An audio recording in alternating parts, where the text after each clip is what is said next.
Now, one of the biggest failures of South Africa's education system in the last 30 years is perhaps the number of children, large number of children who can't read for meaning. And that figure standing at around 80% of grade 4 pupils here in this country that cannot read for meaning. So to discuss what the priorities of the Education Ministry under the Government of National Unity should be, I'm joined by Nadia Lubowski. She's the director of the Anton Lubowski Educational Trust, Paresh Soni, academic director of MANCOSA, the School of Education, and Corrin Varady, the education analyst and CEO of IDEA. To all of you, thanks so much for your time.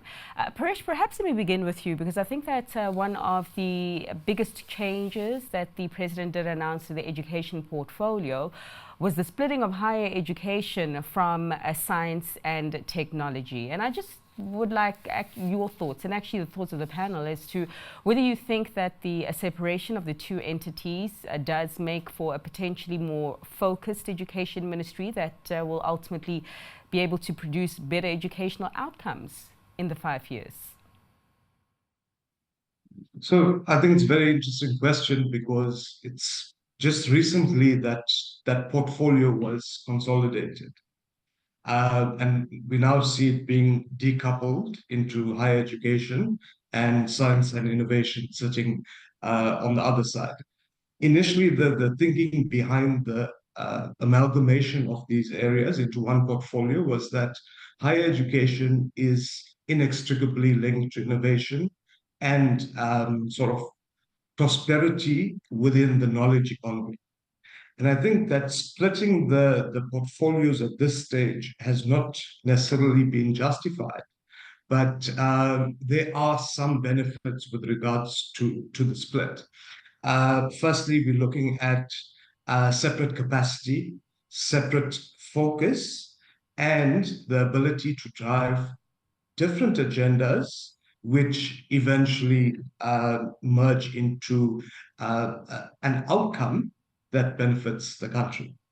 I mean, one would obviously hope that there would be a continued level of collaboration between the various ministries, as you do say, with higher education and the economy right now, the digital economy, a more innovative economy.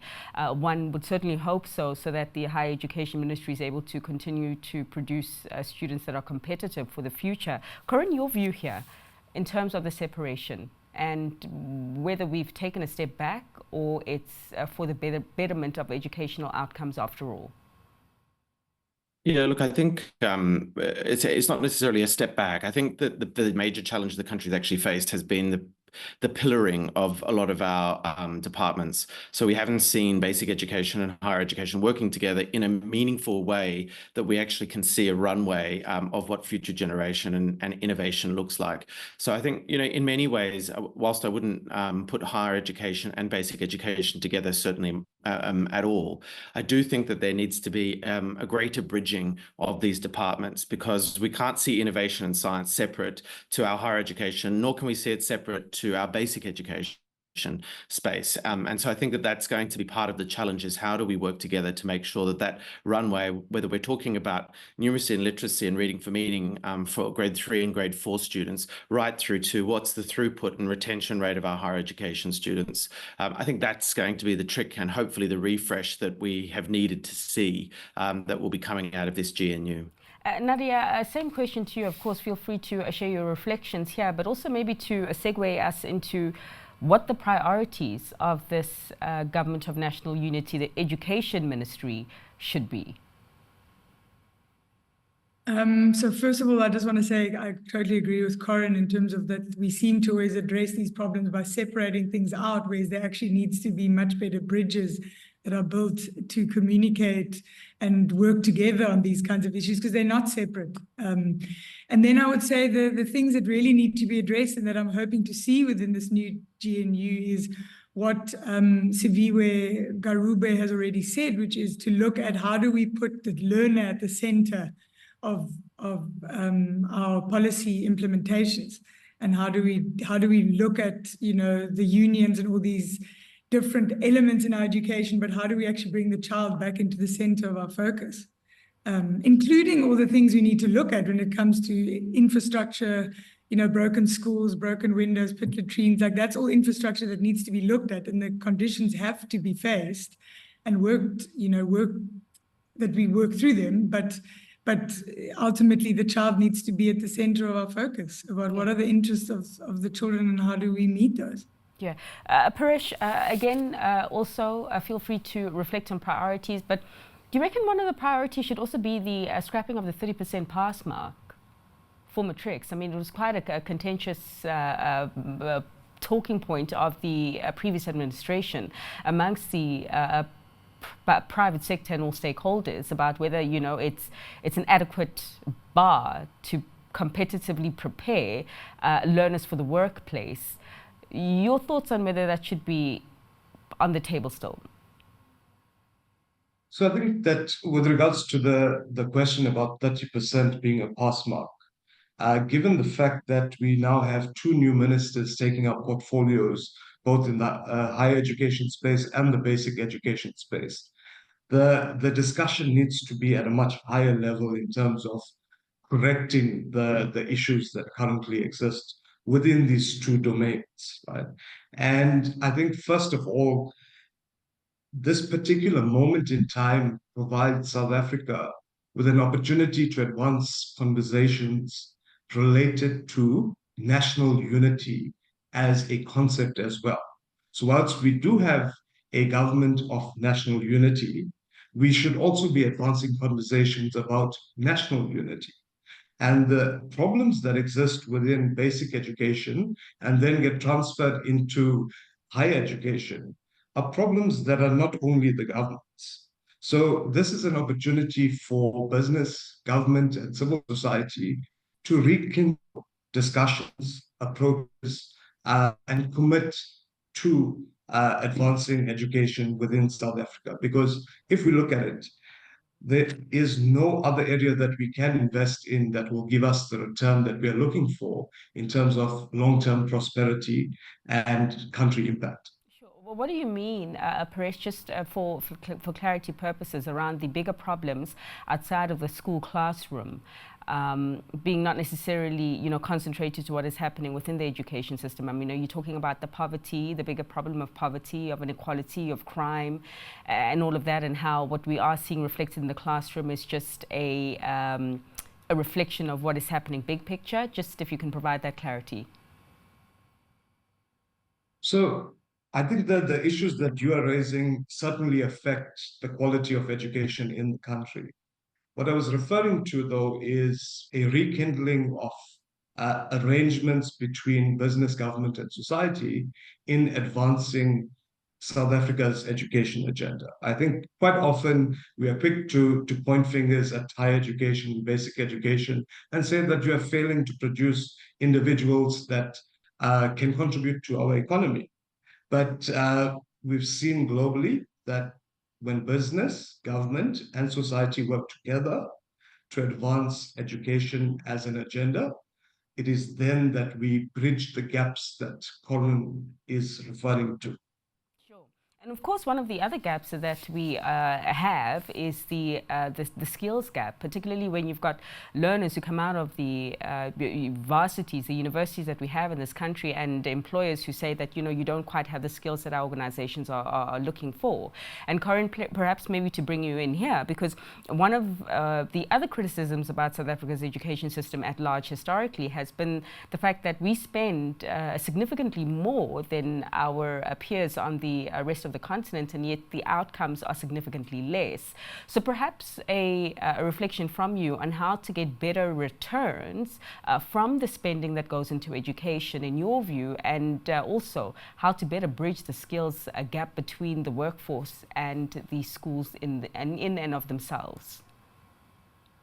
Yeah, I mean, I think it comes down to us creating a culture of excellence, and I don't think we have that at the moment, and a culture of achievement. The pass rate, and I'm a hardliner when it comes to that. I think it has to be revised, and without fail, because it's not globally competitive. And we know that a student coming out of matriculation with less than 50% is fundamentally not got the content mastery or foundational skills that will allow them to go on to choosing and the self-determination that we want them to have in higher education and or the labor market. I think we really need to be careful about, curriculum reform and driving curriculum reform as being the reason and the way that we're going to actually achieve greater outcomes. It's fundamentally around the delivery of curriculum, and how do we support, therefore, teachers and resources to be created so that students have a more equitable access to quality education. So coming back to that point that Nadia made about the student, but it's actually about really quality learning and how do we democratize quality education and not just democratize education as a whole. I think the previous administration was so focused on the politicization of numbers and these statistics. We've got to be very careful about that. But I do think that we have to start now bringing standards back in that are globally competitive, because we want our students to, even if they're remaining in South Africa, to be a part of a global digital economy. How do we create those skills? I really think we have to start looking at how do we develop our support for our teachers to be able to then to also develop the competency in our students as well. I mean, democratizing education and increasing the access thereof, you're talking, or one of the factors that you're also talking about is cost. And we do know that that was a big voting point for a lot of young people, particularly the ability to access the education that they want at a cost that they can afford. And Nadia, maybe to bring you in here, I know that you have written quite extensively around democratizing and increasing access to education to also offset some of the other spin-offs that come as a result of inequality and particularly poverty.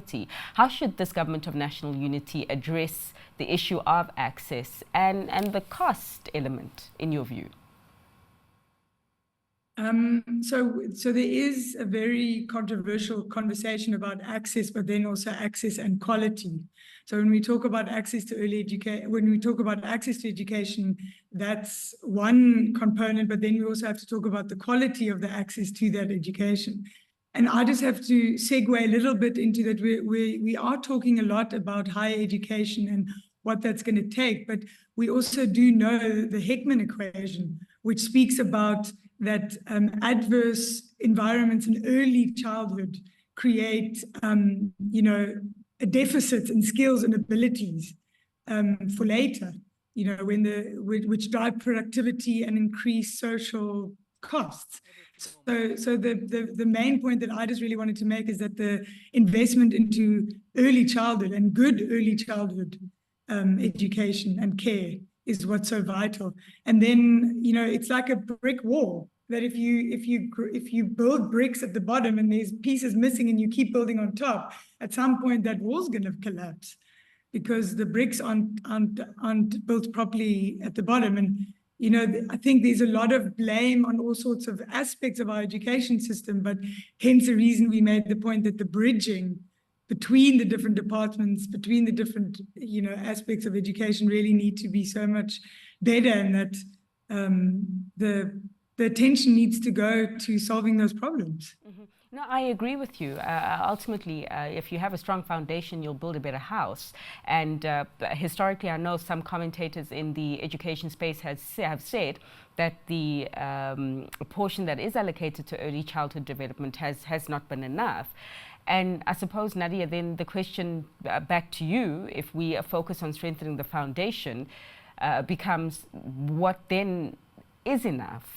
I mean, not only from a funding point of view, but also from the resources that need to be plowed more into the sector to ensure that the cement is strong enough for the house to hold. There are so many things that need to be invested in early childhood. The one is various infrastructure aspects that are not being met, the quality education, the training of the teachers, meaningful quality education that really, really deeply looks at what does it take of me as an adult to be a carer of young children? How do I stimulate young children that their brains, because we know that the first 5 years of a child's life, the brain development that happens there is faster and bigger than it ever happens again in our lives. And if if you invest into that, if you invest in that growth that the child is experiencing, with the right environments and the education being given to the adults caring for those young children, you already, there's 5 things that you need to do for children for them to thrive in their development. And the one is to play with them, to talk with them, to connect with them, to provide a safe home, and to address and to work and address the community. And if those 5 things are being looked at in a child's life, it's got a completely different chance at a healthy development. Sure. Paresh, I mean, just looking at the composition, once again, of the new Education Ministry, and I'll even cluster in the Department of Science, Technology and Innovation, with the expectation that the Minister Blade Nzimande will be working with the Basic Education and Higher Education Ministry. Caveat on with the expectation.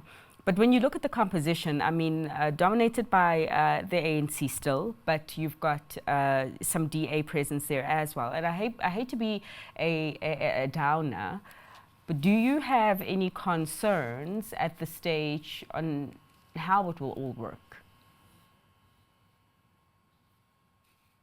At this stage, I think that the plans are still being formed. Let's keep in mind that we're all walking this road together. This is the first time that the country has entered into a government of national unity, and there are many positives that can emanate from it.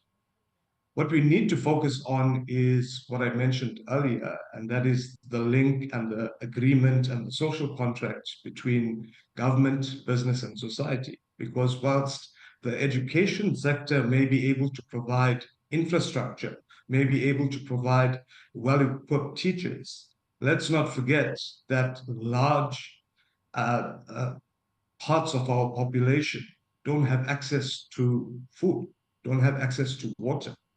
And these all affect the extent to which that they can leverage the provision of education.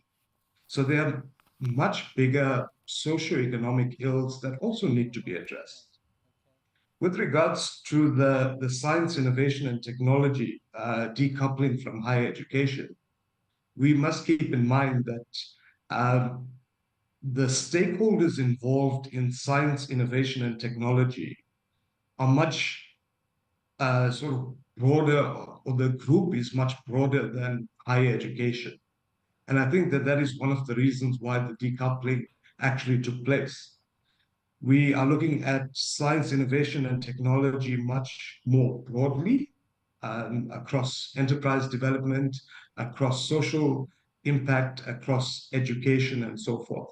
And this is what I was referring to earlier when I said that the decoupling allows for both areas to pursue different agendas towards a common national agenda of development, growth, success. Sure. Corrin, perhaps if you take us home here in terms of this conversation, the role of the private sector, what do you reckon it will be under this new GNU dawn, as it were? And how different do you reckon it will be from where we're coming from? Look, I'm going to say I'm optimistic at this stage, and I'm optimistic on one point because the minister's already come out from Basic Education Minister Siviwe and said, that she does want to have inputs from stakeholders, including unions, but also from private stakeholders, NPOs and other organisations in that private sector. So I think there's going to be a lot of voice that's coming through, and I think that's something that was lacking towards the last tenure of the last administration. I think that. I think even to Paresh's point, we do need to start seeing what are the roles that we play jointly, because at the moment, when private sector and public sector don't play particularly well in creating outcome-based education. I think we need to look at PPP. What is the process of that? How do we sit down as stakeholders in terms of what we're covering? I think Nadia's right. Early childhood development, critical, but we can see so many different programs and they're not joining together and therefore kind of creating that whole child experience. So I really think that if we are able to have more of a voice and more of a seat at the table from a private sector point of view, in being able to actually give thought leadership into how policy is created, what it's going to mean, and what are the roles that we play. We spent so much time on infrastructure in the last 5 years, and the discussion of buildings and latrines and all of these things that became almost overwhelming, when we should have been really concentrating on learning and saying, well, how do we do that? How are all of these pieces put together through that? And are there different ways and models that we can get private sector to fill gaps where government is unable to? I think innovation is a particular key one. I think it's very difficult for government to maintain innovation and technology themselves. And so they do need private sector to intervene in that respect. But there's so many great programs going on. I just feel that there's a missing golden thread, which is the ability to bring it together. I'm going to believe that the minister's statements that she wants to have, an outside voice coming through from private sector is positive, and hopefully that will also mean that we start to see some of those gaps getting filled. Sure. Corrin, thanks so much for that. To all of you as well, I just add that, the infrastructure conversation as well. I hear that perhaps it has potentially crowded out other areas of importance, but in a environment whereby you still have children in this country, the most industrialized country on the African continent, learning from trees, and you still have challenges regarding ablution of facilities, particularly in the rural area. It does motivate the need to make sure that the infrastructure checks are firmly in place. But to all of you, thanks so much for your time. Nadia Lubowski, Director for the Anton Lubowski Educational Trust, Paresh Soni, Academic Director at MANCOSA School of Education, as well as Corrin Varady, Education Analyst at the CEO of IDEA.